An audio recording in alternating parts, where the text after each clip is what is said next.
Yo, what's going on, everybody? It's your boy Naruto Explain here, bringing you guys a long overdue update for Boruto's anime. And today I want to address some of the chatter that's been getting brought up online regarding the animation studio, Studio Pierrot, who handles the Boruto anime, and some of the statements that have been made by the CEO of the studio, because people have taken to social media and have begun spreading the agenda that Boruto's returning as a seasonal anime. It's gained a lot of momentum, and again, my DMs have been flooded with people asking me to weigh in on the topic. So I want to get my thoughts on everything. I want to clear up some of the misconceptions that are out there. Nothing has officially been confirmed on that area, and I'm going to restate something I did back when Boruto's anime was announced to be going on a hiatus, which is that Studio Pierrot was undergoing some major restructuring for their animation. And since I said that last spring, there's been more evidence supporting what I said back then, including this very same interview where they talk about the restructuring. At the center of all this hype that we have the CEO at Studio Pierrot saying in an interview that was mostly going over the financials of the studio and other financial aspects and some of the changes they're making for the anime staff regarding the studio. During this time, there was a line that grabbed everyone's attention, which was the goal of Studio Pierrot to produce higher quality than it has before, and it was largely due to the positive reception that the first two cores of the Bleach 1000-Year Blood War arc has received.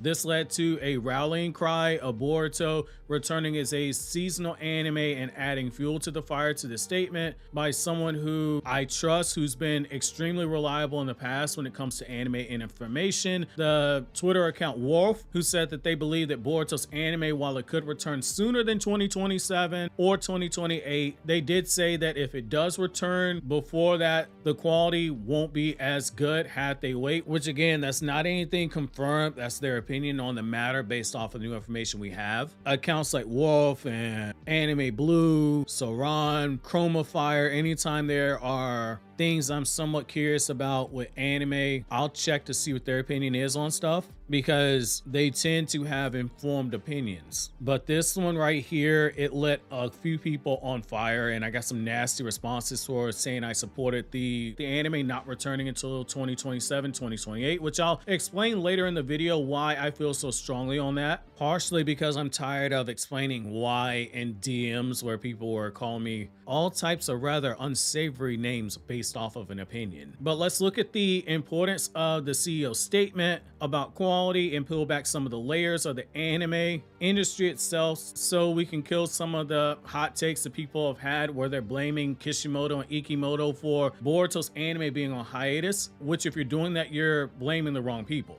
Being fully transparent, if the anime does come back with a better production quality schedule, I think you could expect something with the fluidity that you had with Akudama Drive, which again, I'm only talking about the fluidity of it. I'm not talking about the art style. That art style is what you see with the Bleach 1000-Year Blood War arc, because if I'm not mistaken, the director for that series also did Akudama Drive. Reminder 101, there's a difference between art and animation, which is one of my favorite series that Studio Pierrot has done, and it ages incredibly well. Backing things up, when Boruto's anime went on hiatus, the two big things I kept stressing in the update video that I did back then was that even by the standards of weekly anime, Boruto had a horrible schedule. And despite that horrible schedule, you still had some episodes like episode 175, 216, 17, 18, episode 204, episode 65, episode 135 that, despite having a less than desirable schedule, were better animated than some seasonal anime that are out there. And I said that Pierrot was going to undergo a huge restructure because it was unsustainable what they were doing at the time. Since I said that, we had the Black Clover movie missing several key deadlines, and while the movie itself looked fine, there were production issues. The 4 special Naruto anime episodes to celebrate 20 years of the Naruto anime that were based off of a story draft that Kishimoto gave to Studio Pierrot staff, those episodes enter into production last April as Boruto's anime was winding down, and they were meant to come out in late September, early October, but those 4 episodes are on indefinite hiatus because of production issues and the quality being well below what they deemed to be acceptable. Everything started over. The Kingdom anime, which Studio Pierrot produced alongside one of their sub-studios, Studio Signpost, who also worked on Boruto's anime, they had production issues before the release date of the new season, which began airing last month. which is a fan of the Kingdom anime, there are some issues with this new season, even though for the most part it is good. So you're probably going, okay, but what does that have to do with Boruto being seasonal now? Well, I brought all that up to say that Studio Pierrot as a whole has had issues behind the scenes, and going seasonal is not the magic pill that everyone says it's going to be, because each of those projects I listed, from the 4 special episodes to the movie to the seasonal anime, there have been scheduling issues. It does not matter if you have a seasonal anime and there's a bad production schedule. Seasonal does not always equal good production schedule. That was a major issue that you had with Boruto's anime. Even by weekly anime standards, Boruto had a horrible production schedule, being given 70 to 80 cuts for an episode and only getting 8 to 9 hours to complete them, versus say what Toei Animation does with their animators on One Piece, where they're given 2 weeks to a month to work on the same number of cuts, and you can see the quality difference. Obviously, that wasn't every Boruto episode. That reference I gave you for the 8 to 9 hours, that was something that happened in the Code Assault arc, which had major production issues. Naruto Shippuden episodes, for reference, used to take 2-3 months to work on a single episode. Based on what I've seen and what I've been told, Boruto, there's still significant time that goes into it, but there's a scheduling issue. So you can see the issue there. We all remember those memes from when Boruto aired, where you had the crying face Boruto, which is a byproduct of the animator who drew it, completing the animation with a major wrist injury. I am 95% certain that the same animator who did this is the same one who did that very beautifully done cut of Ishiki breaking Boruto's arm, one of the most fluid cuts that Boruto Naruto Next Generations has produced. During 2022, you had animators defending themselves to fans on Twitter and other social media platforms by sharing their original layout work, which was more detailed and more extensive than what we got in the broadcast version, because it goes back to the schedule. Things get simplified after the layout work to make the production deadline. Movements get cut, scenes get cut, which is why the broadcast version of some episodes, like in the Funato Clan arc that showed the sky for a handful of seconds instead of the battle that the animator drew for their layout, or say certain attacks were being used and people got sent flying, but you didn't see any speed lines and you didn't see things that convey the force, the weight, and the speed at which people were sent flying, things that eventually got corrected on the Blu-ray release if the time permitted. Boruto's anime has had legendary Naruto animators, from Hiroyuji Yamashita, who worked on Rock Lee vs. Guard, to Noriyuki Abe, the chief director for the Boruto anime until episode 105, who worked on legendary Studio Pierrot products like Yu Yu Hakusho, the Naruto anime, the first Bleach anime, worked with other studios on stuff for Hunter x Hunter. You had outsourced episodes for Boruto that were working on different episodes, like Studio Bus, who has worked on Demon Slayer, Jujutsu Kaisen Shibuya Instant Arc, Spy Family Season 1 and 2. This whole thing of people saying, oh, it's a breeding ground for new animators. Newsflash, Naruto Shippuden, with some of your favorite episodes, they did the same thing. They brought in new animators and trained them on the ground up. And they ended up cutting their teeth on some really big episodes, including some fights that are probably in your favorite fights for Naruto Shippuden. Those same animators worked on Boruto. The difference is the production schedule. It doesn't matter how skilled the animators are if the schedule is bad. You'll wind up with either very pretty art that relies on compositing and bright lights, but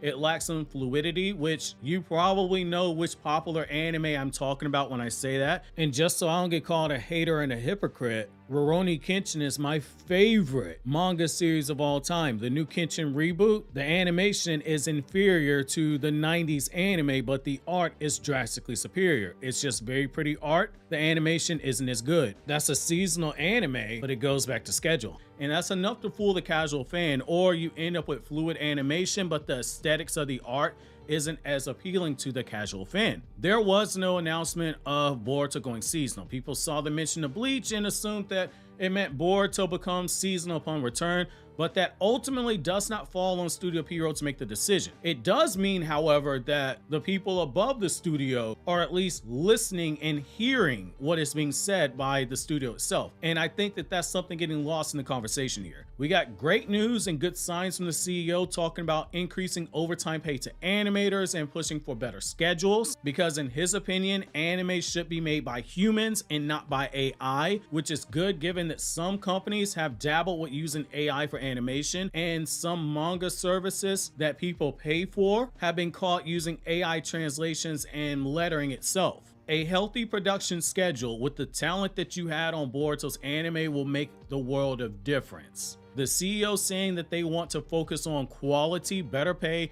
and schedules for their anime like Kingdom, which is currently airing, Black Clover's anime Return, which is being worked on, and Boruto. When it comes back, that is a good thing. It means that the production committee, so people like TV Tokyo, who orders the episodes and the format that they want the episodes to air in, whether it be a weekly anime or seasonal anime, and other investors in the various IP, from the toy companies to other merchandisers to Shueisha, who owns the IP rights to said series. That means they got the message that a short schedule to produce multiple animes, albeit with different staffs assigned to each anime, it was not sustainable. It means that they're listening. It means that you potentially have the wishes of the production studio, Studio Pierrot, being adhered to by the production committee, which ultimately has the loudest voice in the room and decides whether or not something is seasonal or weekly. When Boruto's anime went on hiatus, it was reported through various places that one of the things that they asked for was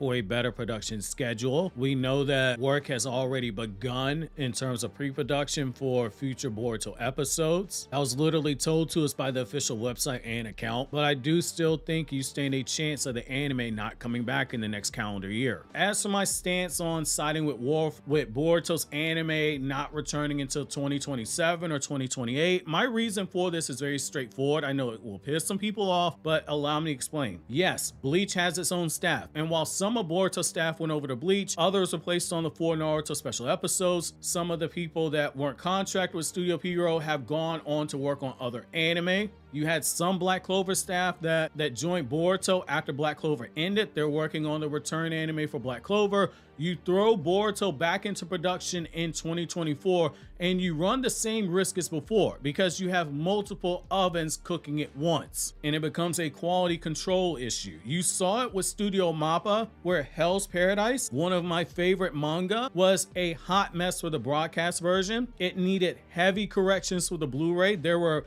Hell's Paradise episodes, even though it was done by Studio Mappa, there were episodes that were animated worse than some of the Boruto episodes people don't like because they had multiple things cooking in the oven at once. They had a Chainsaw Man movie that's coming out this year. They had Hell's Paradise being worked on for season 1. They had Jujutsu Kaisen season 2, and with Jujutsu Kaisen season 2, for as pretty as it looked, there were issues with it, and the animators were openly complaining about the horrendous schedule that they were given. Say Boruto's anime is announced at Jump Festa 2025 this December for a late 2025 release date. That leaves you with Boruto chapters 68 to 80 to adapt, a whopping 12 episodes if you just want to finish part 1. And that's likely less than that because some of those chapters can be combined together where it's 1.5 chapters to 2 chapters per episode in some case. With Boruto 2 Blue Vortex literally about to release chapter 7 as it's recording, say you only have 1 episode, which is extremely generous, that adapts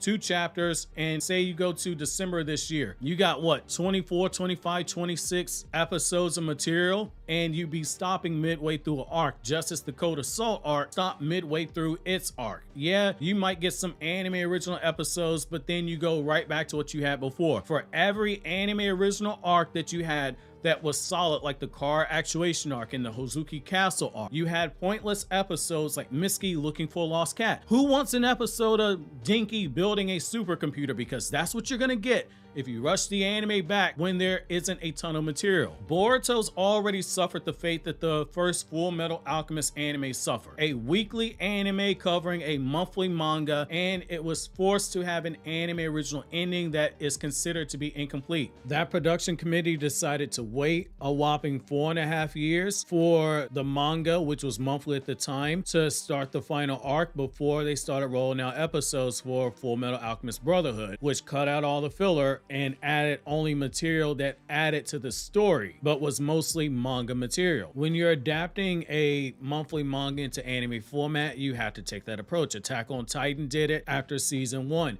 They waited 4.5 to almost 5 years before coming out with the second season, let the manga get closer closer towards the ending and then start releasing episodes in the format that they did. Suggesting something similar for Boruto is not a bad idea. Chances are one of Boruto's contemporaries, Dragon Ball Super, is going to run a similar tactic, because the manga right now is getting very close towards the end of the original Dragon Ball manga, where Goku flies off with Oob. Dragon Ball Super is a monthly manga and has not been on air for almost 5 years now. But as a result of that decision, when the anime comes back, it's not going to be drastically different than the manga continuity, and you're going to have closer to 60 to 70 episodes to adapt from. My Dress Up Darling is a series I read that's a monthly manga, became a monthly manga quite some time ago. We're going on 2 years now since the first season aired. I'm not expecting that back for another year or two. And if we get something this year or next year, I'm expecting a short season, because there's only 100 chapters of the manga. Season 1 ended with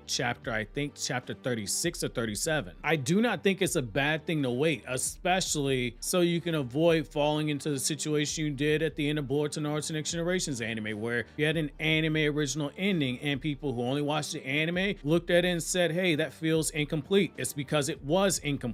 An ideal situation, in my opinion, is if you take the Full Metal Alchemist Brotherhood route, start over from scratch, cut out all the filler, just start with the Momoshiki arc, start with Boruto's monologue explaining that he used to be a brat. It was a part of his character arc, that this was a story of father and son. Don't cut it out like how the original Boruto anime did. And just stick to the continuity, because there's a drastic tonal difference between Boruto's manga and in the anime. The manga feels like it's a proper sequel to Naruto. The anime, on the other hand, a good chunk of it feels like it's a kid's show, and I blame Kishimoto for that, because he said it himself. The idea with the anime was to appeal to a younger demographic, and that is fine if you want to appeal to the younger demographic. But you ended up alienating some of the OG fans that have been with the series for a long period of time. And it's not just like your super casual fans like my brother-in-law that feel that way. You also have people that were involved in the Naruto IP, people that work with CyberConnect, who they got turned off by the anime and they have no interest in wanting to do a Boruto video game. That's why you had the DLC and stuff of that nature.